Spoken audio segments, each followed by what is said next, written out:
ये फ़ोन मुझे आता है अक्टूबर का लास्ट वीक था और मुझे एक फ़ोन आया, Mushtaq sir how are you, कैसे हैं आप।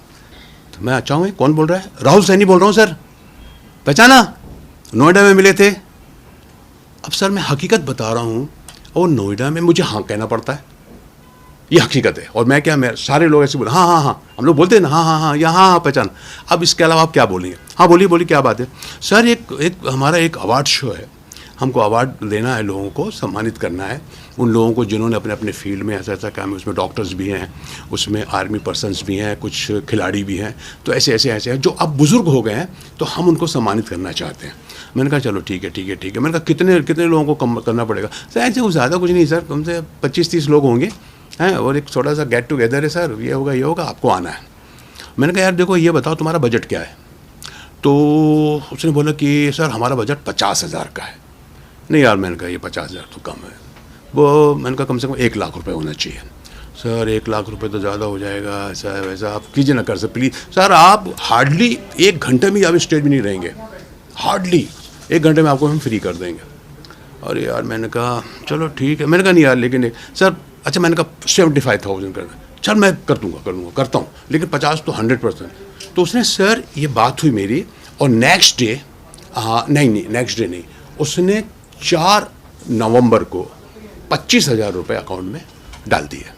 25,000 रुपये अकाउंट में डाल दिए, और 8 तारीख को मेरी टिकट हो गई बॉम्बे से दिल्ली 15:45, मतलब 3:45 बजे की एयर इंडिया की फ़्लाइट भी उसने कर दिया। और उसके बाद उसने जब ये करने के बाद उसने बोला सर आपके पैसे भी आ गए। मैंने कहा हाँ आए तुम्हारे 25,000 रुपये।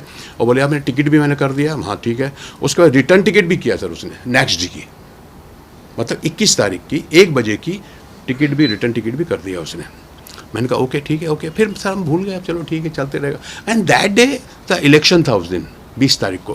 फिर मेरे को अचानक याद आया, मैंने कहा यार उस दिन तो इलेक्शन है। फिर मैंने टिकट देखा, मैंने कहा 3:45 बजे की फ़्लाइट है, सुबह में वोट दे के आराम से हम जा सकते हैं, नो प्रॉब्लम। फिर उस दिन हमने, और उसके बाद फिर उसका फ़ोन भी आया, सर याद है ना कल आपको आना है। मैंने कहा हाँ यार। मैंने कहा यार इलेक्शन भी है यहाँ पर। बोले सर आपकी टिकट ही 3:45 बजे की, वो टेंशन नहीं है। मैंने कहा चलो ठीक है नो प्रॉब्लम। अब उसके बाद सर हमने तैयारी की सुबह उठ करके, और अपना वोट डालने गए वाइफ के साथ, वोट डाल के आए, और कुछ 2:20 से 25 मिनट में मैं एयरपोर्ट पहुंच गया। वहाँ जाके पता चला कि फ़्लाइट 1 घंटा लेट है। 1 घंटा लेट है, मतलब कुछ 4:45-5 बजे का टाइम बता रहा था कि अब फ़्लाइट आपकी 1 सवा घंटा लेट हो गई। मैंने उसको फ़ोन किया, मैंने उसको फ़ोन करके बोला, मैंने कहा यार राहुल सैनी नाम बताया था उसने। मैंने कहा राहुल यार ये फ़्लाइट लेट हो गई है, और पता नहीं यार ये कब पहुँचेगी वहाँ, 7 साढ़े 7 बज जाएगा, फिर वहाँ से मेरठ जाना है। सर कोई प्रॉब्लम सही, 1.5 से 2 घंटा लगेगा सर आपको। अरे मैंने कहा नहीं यार, मैं दिल्ली इतने बार आया हूँ, दिल्ली से निकलने में 1-2 घंटा लग जाता है यार, और फिर वहाँ से मेरठ जाना। मैंने कहा 3 साढ़े 3 घंटे से कम नहीं लगेगा, और फिर वहाँ पहुँचूँगा कब मैं यार, 7-10 साढ़े 10 बज जाएगा शो। तो मेरा ये कहने का था यार, वो ये कह दे मुझे कि सर ठीक है फिर बाद में देखते हैं कुछ, लेकिन वो ये कह रहा था कि नहीं सर आप टेंशन मत लीजिए, आपको तो आपका मैं लास्ट में एंट्री रखूँगा, है ना, आप 11 बजे तक भी आएंगे मेरे पास तो नो प्रॉब्लम, क्योंकि मैं आपको, और ज़्यादा नहीं सर, मैं तो आपको, मैं कहता हूँ 20-25 मिनट में आपको कुछ लोगों को अवार्ड देने के बाद मैं आपको छोड़ दूंगा। मुझसे एक गलती हो गई कि यार मैंने ये नहीं पूछा कि तू होटल कौन सा किया तूने। अक्सर क्या होता है सर, हम लोग पूछते नहीं है, चलो ठीक है यार, अच्छा ये होटल देंगे, प्रोग्राम में चले जाएंगे। इस तरह से मेरी फ़्लाइट लैंड हुई वहाँ पर कुछ 7 बजे लैंड हुई। उसके पहले ही उसने मुझे एक नंबर दे दिया था, उसका नाम था मनोज सिंह। उसका नंबर दिया था, सर ये ड्राइवर है जो आपको पिक करेगा, इसका नंबर ये है, जैसे ही आपको लैंड होंगे तो वो आप उसको फ़ोन कर लीजिए, या वो आपको फ़ोन कर लेगा। जब आप जैसे ही आप लैंड होते हैं वैसे ही आप मुझे उसको फ़ोन कर लीजिए। सर मैं वहाँ पहुँचा कुछ 7 बज गया था, निकलते 7:15 बज गया, 7:30 बज गया था। फिर मैंने उसको कहा कि मैं आ गया हूँ। फिर उसका भी देखा, मैं बात करते मैं बाहर से गेट से निकल रहा हूँ, और उसने हाथ हिलाया कि सर मैं यहाँ पर हूँ। बोले ये गाड़ी जो है ना, ये आपको जैन सिकंजी स्टॉल तक लेके जाएगी। मतलब वहाँ है क्या शो? मैंने नहीं बोले वहाँ तक लेके जाएगी, वहाँ से आपको दूसरी गाड़ी पिक करेगी। तो मैंने, अच्छा वहाँ भी मेरे को कुछ शक नहीं हुआ सर, फ्रैंकली स्पीकिंग, होता है कई बार। मैंने कहा क्यों यार ये गाड़ी क्यों नहीं? बोले सर वो गाड़ी वहीं तक हमको मिली है, मैं अपनी गाड़ी भेजने वाला था लेकिन मेरी गाड़ी ख़राब थी तो वो मैं भेज नहीं पाया, लेकिन अब मेरी गाड़ी ठीक हो गई है तो ये गाड़ी मेरे को वहीं तक मिली। उसने कहा सर मैं इसके आगे नहीं जा पाऊँगा, तो वहीं तक हमने इसको हायर की है, वहाँ से दूसरी गाड़ी आएगी, ऑलरेडी आपके पहुँचने के पहले वो गाड़ी तैयार रहेगी, वो आपको पिक करेगी, और मेरा बंदा जो है ना वो आपको ड्राइवर लेकर के आ जाएगा। और सर गाड़ी रुकी, और गाड़ी रुकी, जैसी गाड़ी रुकी ठाक ठाक ठाक एक राइट से लेफ्ट से दो आदमी ठाक से आए और ये गन। I was shocked. मैंने क्या भाई, क्या हुआ, क्या हुआ? चुप, आवाज नहीं निकालना नहीं तो जल जाएगी। अरे मैंने कहा क्या मजाक, मुझे लग रहा है मजाक हो रहा है, मुझे लगा क्या कर रहे हैं। अब देखिए साहब, वो जो बीच वाली सीट जहां मैं बैठा था, ऑलरेडी एक आदमी बैठा था, अब इधर से एक आदमी और आ गया, इधर आदमी दो आदमी, अब यहाँ चार हो गए, चार के बीच में हम दो हैं अंदर। अब वो मैंने कहा यार ये क्या कर, चुप, बिल्कुल चलो। गाड़ी चलने लगी। गाड़ी जब थोड़ी देर चली ना, तो वो जो बंदा था जो शिकंजी से मेरे साथ बैठा हुआ था, बोलता एक मिनट रुक रुक रुक रुक रुक रुक रुक, वो उसको उन्होंने निकलने दिया और मेरे को दबोच लिया, तो वो बंदा उतर गया। अब हम लोग जो है, मैं बीच में हूँ और इधर ये चार के बीच में हम दो हैं अंदर। अब वो मैंने कहा यार ये क्या कर, चुप, बिल्कुल चलो। गाड़ी चलने लगी। गाड़ी जब थोड़ी देर चली ना, तो वो जो बंदा था जो शिकंजी से मेरे साथ बैठा हुआ था, बोलता एक मिनट रुक रुक रुक रुक रुक रुक रुक, वो उसको उन्होंने निकलने दिया और मेरे को दबोच लिया, तो वो बंदा उतर गया। अब हम लोग जो है, मैं बीच में हूँ और इधर ये सामने वही ड्राइवर जो वहाँ से दिल्ली से लेके आया था, सिर्फ गाड़ी चेंज किया और वो आदमी। इस तरह से हम लोग वहाँ से चले।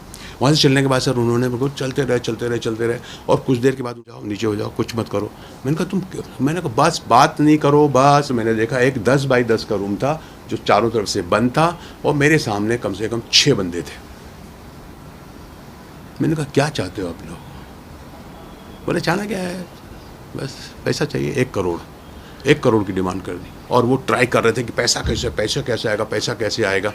वो एक आदमी जो था, जो थोड़ा बहुत जानकार था इसका, बाकी लोग तो सब मुझे ऐसे ही लग रहे थे। एक था, बोले यार तेरा पैसा कैसे निकलेगा, ये तो ऐसा तो निकलेगा। उनका ये था कि कैसे पैसे आए जो हमारे नाम पे ट्रांसफ़र ना हो, कहीं कैसे किसके कैसे क्या करे, तू कैश कर। पता नहीं कहाँ से हिम्मत आई, पता नहीं। बस उठा मैं, निकलो यहाँ से, जो होगा देखा जाए। और मैं ये भी देख रहा हूँ कि अगर मैं पकड़ा गया तो मेरी खैर नहीं। 2 यहाँ हैं और नीचे 4 या 5 लोग जो भी हैं, 6-7 थे जो, और गन है, सब चीज़ें उनके हथियार सकते। पुलिस की तरफ से मुझसे कहा गया है कि सबसे पहले तो जो भी जैसे भी ऐसा फ़ोन आता है तो आप उनसे पूछो कि भैया तुम मेरा आधार कार्ड मांग रहे हो टिकट के लिए, आप अपना आधार कार्ड दो पहले, कि आपका आधार कार्ड आना चाहिए, आपका उसमें एड्रेस वगैरह सब, आधार कार्ड अगर आ जाता है तो सब कुछ जाएगा। ये जो प्रोग्राम है ये कहाँ कर रहे हो आप? तो बोले कि साहब ये प्रोग्राम हो रहा है यहाँ, आप उनका एड्रेस दीजिए, उनका पता दीजिए। उसके बाद अगर हो सके, और बल्कि करना चाहिए कि उस एरिए के पुलिस स्टेशन में आपको इन्फॉर्म करना चाहिए कि साहब यहाँ ऐसा एक शो हो रहा है, मुझे बुलाया जा रहा है, मैं वहाँ पर आ रहा हूँ। ये होना बहुत ज़रूरी है। और अगर हो सके और पॉसिबल हो सके तो अगर आप इस तरह के प्रोग्राम में जा रहे हो मेरे साथियों, तो ये कोशिश करो कि आप जब एयरपोर्ट में जाते हो तो आप उनकी गाड़ी में मत जाइए। उनको ये बोलो कि भैया मेरा वहाँ पे दोस्त है, या मैं ओला करके आ जाऊँगा या कुछ भी करके आ जाऊँगा, जो भी उसका पेमेंट होगा, जो भी उसका बिल बनेगा, मीटर होगा, वो आप दे देना। और मुझे होटल का बता दीजिए और होटल का पता लीजिए, क्योंकि आपको डेफिनेटली होटल देते हैं, हर कोई देता है होटल का मुझे पता बताइए। होटल में हो सके तो उसका नंबर भी मिल जाएगा आपको। उस होटल के वाले को फ़ोन कीजिए, क्या मेरे नाम का इस तरह का रूम कुछ बुक है या नहीं है।